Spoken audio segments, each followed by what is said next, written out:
तर आता इकडे काव्याने मालिनीसाठी मस्त सूप आणलेलं असतं गरमागरम आणि ती म्हणत असते, हे बघा काकू छान गरमागरम सूप आणलेलं आहे, पटकन पिऊन घ्या बरं. इकडे नंदिनी दरवाजा आडूनच थोडंसं वाकून पाहण्याचं काम करत असते, जेणेकरून हे सगळं काय चाललंय इथे काव्याला जमतंय का, त्याचबरोबर मानिनी इथे सूप घेते का, हे सगळ्या गोष्टी तिला पाहायच्या असतात. आता इकडे काव्या म्हणत असते, अजिबात नाही हा तुमचा हट्ट इथे चालणार, तुम्हाला हे सूप संपवायचं आहे. आणि त्यासोबत तुम्हाला एक गोष्ट सांगू का, हे सूप जर प्यायलात ना तुम्ही तर तुम्हाला खूप ताकद येणार आहे, आणि मी हे तुम्हाला सूप माझ्या हाताने बनवून आणलेलं आहे, प्लीज काकू प्या ना. त्यावर मानिनी म्हणत असते, प्लीज काव्या हट्ट करू नकोस ना बाळा, मला नकोय आता काही, माझी इच्छा नाहीये. पण तरी सुद्धा इकडे आता पार्थ म्हणत असतो, अगं आई असं काय करतेस, तुझ्या पोटातले ते कावळे काव काव करताय, ते आता बाहेर येऊन ओरडतील आणि कान खातील, असं करू नकोस पे बरं पटकन. आणि तेव्हा आता मानिनी अगदी 2च चमचे सूप घेते. आता 2च चमचे सूप घेतल्यानंतर इकडे ती म्हणत असते, बस आता नको ना, प्लीज हट्ट करू नकोस, नको ग काव्या तू ऐकत जाग. त्यावरच आता काव्या म्हणत असते, असं कसं काकू, तुम्हाला सूप प्यावं लागणार आहे. पण मानिनीचा हट्ट मात्र इथे ती बोलतच असते नको म्हणून. आणि तेवढ्यातच तेव्हा इथे काव्याला नंदिनीचे शब्द आठवतात. नंदिनी म्हटलेली असते की तू नंदिनी होऊन इथे सगळ्यांची काळजी घेशील. त्यावरच आता काव्या लगेचच म्हणत असते, मला एक गोष्ट सांगा का आई, इथे तुम्हाला जर बाबांशी भांडायचं म्हटलं तर त्याकरिता ताकद पाहिजे की नाही. आणि तेव्हा ती नकळतपणे आई म्हटलेली असते. आता आई फक्त नंदिनी म्हणते इथे, तर ती सुद्धा बोललेली असते. आणि त्यावरच आता इकडे लगेचच काव्या सावरते आणि म्हणत असते, नाही नाही काकू, तुम्हाला सूप प्यावं लागणार आहे, बाबांशी भांडायला ताकद पाहिजे ना तुला. तेवढ्यात विक्रम इथे पार्थला म्हणत असतात, चल पार्थ, आपण काही बिझनेसच्या मीटिंग असतील त्या तुझ्या पेंडिंग असतील किंवा काही काम असेल तर ते आपण पटकन उरकून घेऊया, आटोपून घेऊया, चल आपण जाऊयात. असं म्हणूनच आता पार्थ आणि विक्रम तिथून निघून गेलेले असतात. पार्थ आणि विक्रम तिथून निघून गेल्यावर आता इकडे काव्याच्या हट्टामुळे वसू येथे मानिनीला थोडं थोडं करून सूप प्यावं लागत असतं. तेव्हा काव्या ही खूप छान इथे वागत असते. त्यावरच आता इथे मानिनी म्हणत असते, काय ग हे सूप कोणी बनवले, खरं खरं सांग. त्यावरच आता काव्या म्हणत असते, खरंच सांगू का काकू, हे सूप ताईनीच बनवलं आहे. मग काकू का म्हणतेस, तुम्हाला आई म्हटलीस तरी सुद्धा चालेल ना, पण मला एक गोष्ट सांगतेस का प्लीज, की जर आज तुझ्याकडे एखादी गोष्ट मागितली तर तू मला देशील का ग. त्यावर काव्या म्हणते, सांगा ना काकू, पटकन सांगा, तुम्हाला काय हवंय, तुम्हाला काही खावंसं वाटतंय का. अशी मी झटकन जाते आणि पटकन घेऊन येते, बोला ना काय हवंय तुम्हाला, मी लगेच किचन मध्ये जाते, मला काही खायला नकोय ग काव्या. मग मग काय हवंय आई तुम्हाला, काकू तुम्हाला, बोला ना काय हवंय. तू मला आई म्हटलीस तरी सुद्धा चालेल, आणि सगळ्यात महत्वाची गोष्ट म्हणजेच की हे बघ काव्या, तू खमकी आहेस, ह्या गोष्टी मला माहिती आहेत. तू हुशार आहेस, त्याचबरोबर तू स्ट्रॉंग आहेस आणि समोरच्याला बरोबर हँडल करू शकतेस. पण माझी नंदिनी तशी नाहीये ग, ती खूप हळवी आहे. आणि ती हळवी असल्यामुळे लोक तिचा येऊन गैरफायदा घेतात. त्याचसोबत इथे तिला खमकं व्हायला हवंय, आणि तू हे सगळं काही करशील का तिच्या पुढे. त्यावरच आता काव्या म्हणत असते, हो नक्कीच करणार आहे, आणि आज मी माझा खमकेपणा सगळ्यांना दाखवणार आहे, असं काव्या इथे बोलत असते. आता काव्याने ह्या गोष्टी इथे बोलल्यानंतर आता आजच मी माझा खमकेपणा दाखवणार आहे असं म्हटलेली असते. तर आता संध्याकाळची दिवे लागण्याची वेळ असते, आणि तेव्हाच काव्याने देवासमोर दिवा लावलेला असतो, आणि देवासमोर ती म्हणत असते, शुभं करोति कल्याणम आरोग्यम धन संपदा शत्रुबुद्धी विनाशाय दीप ज्योती नमस्तुते दिवा दिव्या दीपत्कार काणी कुंडल मोतीहार. दिव्याला पाहून नमस्कार, तिळाचे तेल कापसाची वात दिवा जळो, मध्यरात दिवा लावला देवापाशी, उजेड पडला तुळशीपाशी, माझा नमस्कार सर्व देव देवतांपाशी. अशा पद्धतीची काव्याने शुभं करोती म्हणून देवाकडे प्रार्थना केलेली असते. आणि तेव्हाच आता इथे सगळेजण आरती घेण्यासाठी आलेले असतात. आता मात्र वसुहत्याची चांगलीच काव्याला जिरवायची असते, पण वसुहत्याला आता जिरवायची असते हे तिला माहित नसतं वसूला. म्हणून ती वसू इथे नंदिनीला म्हणत असते, काय गे नंदिनी, शत्रू जर घरातलाच असेल तर मग काय करणार आहेस तू. आता बघ ना कसं तुझ्याच या सगळ्या खेळामध्ये मी तुला कसं अडकवलेलं आहे, आणि ह्या सगळ्या गोष्टी, हे सगळे फासे तुझ्याच विरोधामध्ये कसे पडलेले आहेत. बघ आता तू इथे स्वतःला सिद्ध तरी करू शकलेली आहेस का. नाही तू सिद्ध स्वतःला करू शकलेली. काव्या हे सगळं ऐकते. काव्या वसू समोर येऊन उभी राहते, प्रचंड राग आलेला असतो. इथे वसू म्हणत असते, काय गे काव्या, तू किती शुभंकर होती म्हण, देवाला किती दिवे लाव, पाणी लाव, पण इथे तुझी बहीण ही निर्दोष आहे हे सिद्ध झालेलं नाहीये, कळलं. आणि ह्या सगळ्या गोष्टीमुळे घरातील वातावरण खूप जास्त गढूळ झालंय, खूप जास्त हिच्यामुळे हे घरातील वातावरण बिघडले, असं वसू म्हणते. त्यावरच म्हणते, काय गे नंदिनी, खूप सारे 24 तास मागून घेतलेस, स्वतःला सिद्ध करण्यासाठी पुरावे घेऊन आलेली आहेस, पण काय झालं शेवटी, चक्रव्यूहात तू अडकलीस की नाही. आता लगेचच रम्या म्हणत असते, काय करणार ग आई, खरं सांगायचं म्हणजे आयुष्य हे चक्रव्यूहच आहे ना, आणि त्या चक्रव्यूहात अडकणारे आपण सगळेजण अभिमन्यूच आहेत ना. त्यावर लगेचच जीवा म्हणत असतो, हो बरोबर बोललेली आहेस रम्या तू, अगदीच आपण सगळेच अभिमन्यू आहेत आणि त्या चक्रव्यूहात तुम्ही तुम्ही सुद्धा अभिमन्यू सारखेच अडकलेले आहात, समजलं. तुम्ही असे अडकणार की त्यामधून तुम्ही सुटका सुद्धा होणार नाही तुमची. पण अरे तुला माहितीये का जीवा, मी तर सुटले आणि अडकलं कोण जीवा? अरे तुझी ही बायको, काय गे नंदिनी, अडकलीस की नाही त्या चक्रव्यूहात? आणि काय गे नंदिनी, त्या तलवारीने, स्वतःच्या तलवारीने स्वतःवरच वार करून घेतलास की नाही? काय बरोबर आहे ना नंदिनी? एवढं सगळं वसवात्या इथे वकलेली असते, कारण वसवात्याने आतापर्यंत नंदिनीला ह्या गोष्टी सांगून स्वतःच्या कर्माची इथे साक्ष स्वतःच दिलेली असते. पण आता तर इथे वसवात्याने ह्या चौघांसमोर केलेल्या गुन्ह्याची, काळ्या कृत्याची इथे साक्ष दिलेली असते. आता वसवात्या तेवढं बोलून तिथून निघून जाणार असते, पण लगेचच काव्या म्हणत असते, शिक्षा तर मिळणारच, शिक्षा नाही मिळणार असं नाही.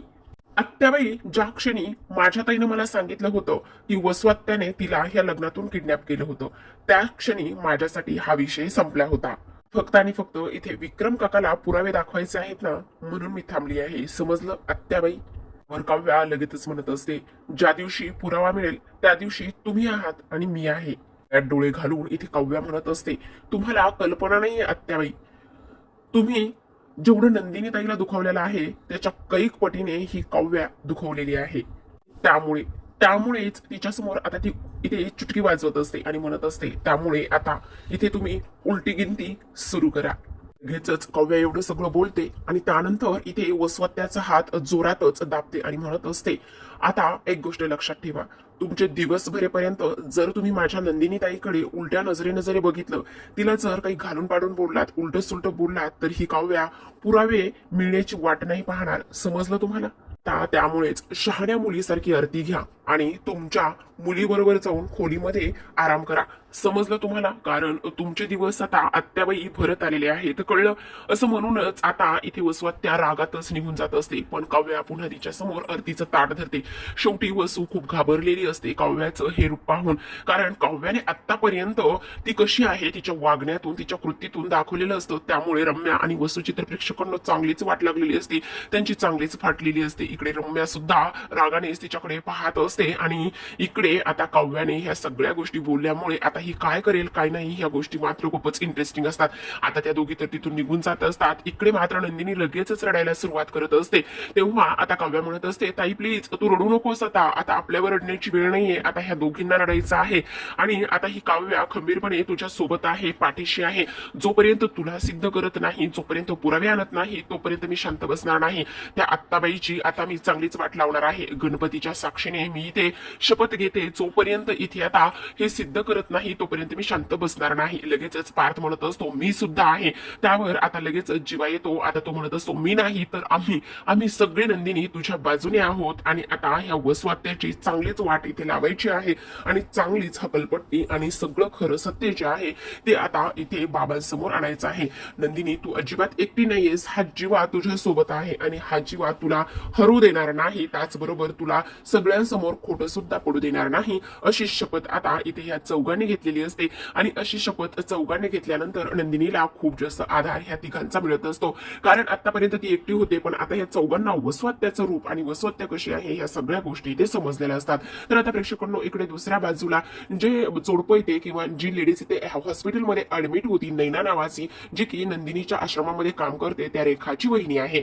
आता इकडे तिची जी काही परिस्थिती आहे थोडीशी क्रिटिकल झालेली असते, तिची डिलिव्हरी तर झालेली असते, पण बाळ थोडंसं नाजूक असतं आणि त्याचबरोबर त्याचं वजन कमी असतं. आता रेखा तिथे हॉस्पिटलमध्ये असलेल्या गणपती मंदिरासमोर जाऊन उभी राहते आणि म्हणत असते, काय रे गणराय आहे, इथे तू रेखाला तर बरं केलंस, रेखाची डिलिव्हरी सुखरूप पार पडलेली आहे, पण इथे मात्र माझं जो काही माझा भाचा आहे त्याचं काय रे? तेवढ्यातच डॉक्टर बाहेर आलेले असतात आणि म्हणत असतात, खरं पाहायला गेलं तर आता डिलिव्हरी व्यवस्थित आहे आणि पेशंट म्हणजे बाळाची आई चांगली आहे, तिला डिस्चार्ज सुद्धा होऊ शकतो, पण सगळ्यात महत्वाची गोष्ट बाळाचं वजन कमी आहे आणि बाळाचं वजन कमी असल्यामुळे त्याला आम्ही काचेत ठेवलेला आहे आणि त्यामुळे बाळाची छोटीशी सर्जरी करावी लागणार आहे. त्यासाठी लाखो खर्च येणार आहे. त्यामुळे तुम्ही लवकरात लवकर पैशाची सोय करा, जेणेकरून बाळाची सर्जरी लवकरच करता येईल आणि बाळावर असलेला जो धोका आहे तो टळेल. जेव्हा तुम्ही पैशांची सोय कराल तेव्हा मला कळवा, आपण बाळाची सर्जरी करण्यासाठी इथे तयारी करूयात, असं डॉक्टरांचं ओपिनियन असतं. आता डॉक्टरांनी हे सगळ्या गोष्टी सांगितल्यावर एकतर एवढ्या मोठ्या हॉस्पिटलमध्ये इथे आता ऍडमिट केलेला आहे आणि एवढ्या मोठ्या हॉस्पिटलमध्ये ऍडमिट केल्यानंतर इथे आता बाळाची सर्जरी करायची आहे, त्याचबरोबर एवढे पैसे आणायचे कुठून हा प्रश्न मात्र इथे आता पडलेला असतो. तर इकडे दुसऱ्या बाजूला हे चौघे सुद्धा आता इथे देवासमोरच उभे असतात. आता इकडे जीवा म्हणत असतो, एक गोष्ट सांगू का तुम्हाला, आपल्याला असा काहीतरी एक पुरावा शोधून काढावा लागणार आहे जो इथे त्या कोड्याची किल्ली असेल आणि जोपर्यंत आपण तो पुरावा इथे शोधून काढत नाही तोपर्यंत मात्र आपल्याला हे खरं काय आहे हे सिद्ध करता येणार नाही. इकडे मात्र आता वसुने खोलीमध्ये गेल्यानंतर लगेचच दीपकला कॉल केलेला असतो. दीपक म्हणत असतो, वा वा वा वसुंधरा मॅडम, तुम्ही काय कमाल केलेली आहे. खरं पाहायला गेलं तर तुम्ही स्वतः निर्दोष सिद्ध झालेला आहात आणि त्यासोबत नंदिनीला चांगलंच या जाळ्यामध्ये अडकवलेलं आहे, मानलं पाहिजे हा तुम्हाला. आणि तेव्हा आता इकडे वसू म्हणत असते, अगदीच अगदीच बरोबर आहे, त्या नंदिनीला मला चांगलाच धडा शिकवायचा होता आणि खरं सांगू का, त्या नंदिनी सोबत जो माझा खूप जुना बदला आहे ना, तो बदला घेण्याचं आज मला इथे फिलिंग येत आहे. त्यावरच इकडे दीपक म्हणत असतो, अगदीच बरोबर आहे, नंदिनीने मला दुखावलं होतं, माझं प्रेम झिडकारून त्या जीवाबरोबर लग्न केलं होतं आणि आता मला सुद्धा तिला चांगलाच धडा शिकवायचा होता आणि मला ते पूर्ण झालेलं आहे. असो, मी बेलवर जरी सुटलेलं असलो तरी सुद्धा मला त्या जेलमध्ये राहून खूप कंटाळा आला होता हो. पण त्यावरच आता इथे जी वसू आहे ती म्हणत असते, पण दीपक एक गोष्ट लक्षात ठेव, ती जी काही नंदिनी आहे ना, नंदिनीची बहीण आणि त्याचबरोबर तिचा मित्र तो पार्थ म्हणजेच माझा मोठा भाचा, हे दोघे जण मिळून नक्कीच काहीतरी करतील आणि त्यासोबत आज तर त्या जी काही काव्या आहे ना, काव्या ती धाकटी बहीण, तिने तर मला सरळ सरळ धमकीच दिलेली आहे. त्यामुळे आपल्याला बी केअरफुल राहायला पाहिजे, त्यामुळे तू सुद्धा जरा काळजीतच राहा. इकडे मात्र आता दीपक म्हणत असतो, तुम्ही वसू मॅडम अजिबात काळजी करू नका, आता त्यांना दुसरा कुठलाही पुरावा सापडणार नाही आणि त्यासोबत इथे ते कुठल्या सत्यापर्यंत जाऊन पोहोचणार नाही. तेव्हा आता इकडे वसू म्हणत असते, हेच हवं आहे मला, कारण काही जरी झालं तरी सुद्धा त्या नंदिनीला असं काहीतरी मी करणार आहे. आता एकतरी शिक्षा तिला मिळालीये, विक्रमने तर तिला स्पष्टपणे मुलगी म्हणून टाकलेला आहे. त्याचसोबत सगळ्यात महत्वाची गोष्ट, त्या विक्रमने तर इथे मानिनीच्या खोलीमध्ये सुद्धा जाण्याची तिला परवानगी दिलेली नाहीये. त्यामुळे आता ही तिच्यासाठी खूप मोठी शिक्षा आहे, ती अशी तुटली पाहिजे, असंच आपल्याला इथे करायचं आहे. त्यावरच आता दीपक म्हणत असतो, हो आता तर मला सुद्धा खूप आनंद होतोय, कारण तिला एवढी मोठी शिक्षा मिळाली आहे आणि हे सगळं मी तुमच्या तोंडून ऐकलेलं आहे. त्यामुळे माझा जो आनंद आहे तो तर आता गगनातच मावत नाही, असं इथे तो बोलत असतो. इकडे वसवात्या मात्र खूप जास्त खुश असते, तर दीपक सुद्धा खूप खुश असतो. तर आता इकडे दुसऱ्या बाजूला जो काही जीवा आहे तो खोलीमध्ये असतो आणि त्याच सोबत नंदिनी सुद्धा आता खोलीमध्ये येत असते. इकडे वसवात्याच्या मनामध्ये तेच विचार सुरू असतात, नाही वसवात्याला एवढं हरवणं सहज शक्य नाही, किती चौघे जरी एकत्र आले तरी सुद्धा मला कोणीही सहज आणि या पद्धतीने हरवणार नाही, असं वसवाता इथे विचार करत असते. आता इकडे दुसऱ्या बाजूला आता मी कायम नंदिनी तुझ्या सोबत असणार आहे. त्यावरच नंदिनी म्हणत असते, हो तुम्ही माझ्या सोबत आहात ना. त्यावरच आता जीवा म्हणत असतो, काय कायम सोबत असावं असं तुला वाटतंय. तेव्हा नंदिनी विषय बदलते आणि लगेचच म्हणत असते, काय जीवा तुम्ही आता जिमला नाही गेलात आज? नाही, जोपर्यंत नंदिनी निर्दोष इथे सुटका होत नाही किंवा जोपर्यंत नंदिनीला निर्दोष इथे मी सिद्ध करणार नाही तोपर्यंत मी जिमलाच जाणार नाही. सगळी ताकद तुला निर्दोष इथे सिद्ध करण्यासाठी. तेवढ्यातच पार्थ दरवाजा बाहेर आलेला असतो. पार्थ आल्याबरोबरच तो लगेचच म्हणत असतो, थोडी इथे जी काही ताकद आहे ती आम्हाला सुद्धा लावण्यासाठी ठेवा, येऊ का आतमध्ये? अरे दादा ये. तेवढ्यातच नंदिनी म्हणत असते, पार्थ या ना तुम्ही, असं का विचारताय? आता लगेचच इथे नंदिनी विचारते, काव्या कुठे आहे? आहे काव्या सुद्धा आहे, मस्त गरमागरम इथे व्हेज सँडविचेस मी बनवून आणलेले आहेत, बघा तरी. आणि खरं सांगू का, मस्त सगळ्यांना आवडतील असे गरमागरम व्हेज मी सँडविच बनवून आणलेले आहे. त्याचं काय झालं ना, इथे विक्रम काकांसाठी मी बटाट्याचे जे काही पराठे आहेत ते बनवले, त्यासोबत इथे मी मानिनी काकूंसाठी सूप बनवलं, मग त्यामध्येच थोडस थोडासा टोमॅटो शिल्लक राहिला, कांदा शिल्लक राहिला. मग म्हटलं काय करावं बरं, मग चला ह्या देशमुखांसाठी मस्त गरमागरम सँडविचेस बनवते.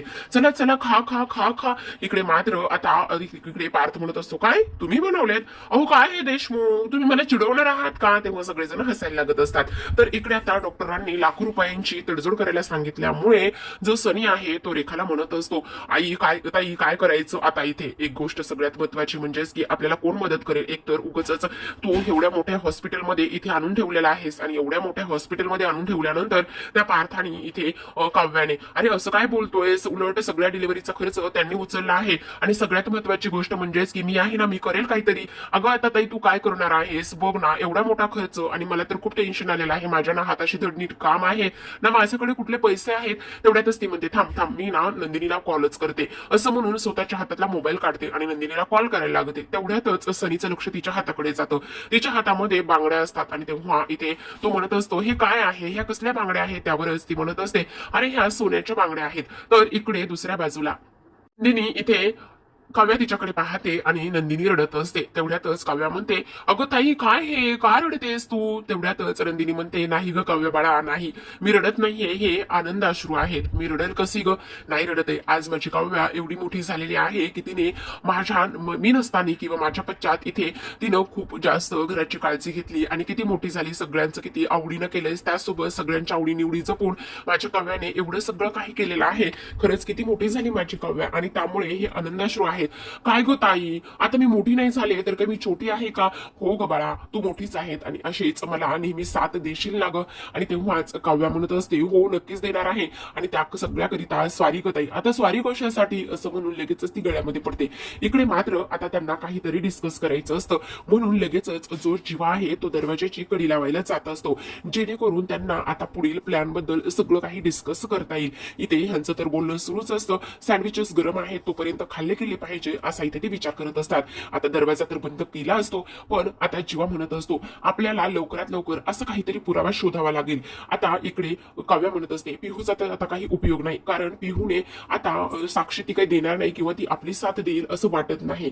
तेव्हाच आता इकडे मात्र हे चौघेजण आतमध्ये असतानाच मंजिरीने पाहिलेलं असतं. तर इकडे पार्थ म्हणत असतो, ते सुद्धा करे आणि वसवात त्या स्वतःच्याच गुन्ह्याची कबुली देईल असं वाटत नाही, कारण तिने हे सगळं केलंय हे आपल्या समोर ती ओरडून सांगत होती, पण इथे बाबांसमोर ती सांगणार नाही. तर आता इकडे जीवा म्हणत असतो, असा काहीतरी धागादोरा हाती लागला पाहिजे जेणेकरून सगळं काही इथे आपल्या बाजूने पडेल आणि वसुहत्येची चांगलीच इथे फाटली जाईल. आता इकडे मात्र फोन लावत असताना बांगड्या दिसलेल्या असतात. तो विचारतो, ह्या बांगड्या? त्यावरती म्हणते, हो सोन्याच्या आहेत. माझ्या लग्नाच्या वाढदिवसा दिवशी इथे नंदिनीनेच मला ह्या गिफ्ट केल्या होत्या. बघ ना नंदिनी खरंच खूप चांगली आहे. मग आपण ह्या बांगड्या, त्यावरच आता ती म्हणत असते, हो मी नंदिनीला फोन करण्यापेक्षा ह्या बांगड्या आपण मोडूयात किंवा गहाण ठेवूयात आणि त्याचे पैसे आपल्याला मिळतील. बघ ना नंदिनीने केलेल्या किती किती गोष्टींची आपल्याला इथे मदत होत आहे.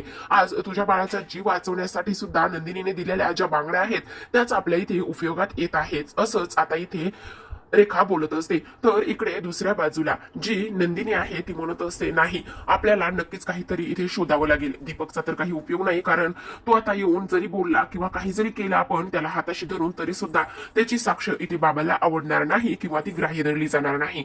मग आपल्याला नक्कीच काहीतरी असा ठोस पुरावा शोधावा लागणार आहे, ज्या पुराव्यामुळे हे सिद्ध होईल की हे सगळं कटकारस्थान इथे आता वसवात्याने केलेलं आहे. पण काय शोधायचं असा विचार सगळ्यांच्या मनामध्ये असतो. तुम्हाला हा व्हिडिओ आवडला असेल तर लाईक करा, शेअर करा आणि चॅनलला सबस्क्राईब करा. बेल नोटिफिकेशन ऑल वर सेट करा, जेणेकरून सगळ्या नव्या व्हिडिओंच्या अपडेट्स तुम्हाला मिळतील. तुमच्या प्रतिक्रिया आणि कमेंट्स नक्की कळवा.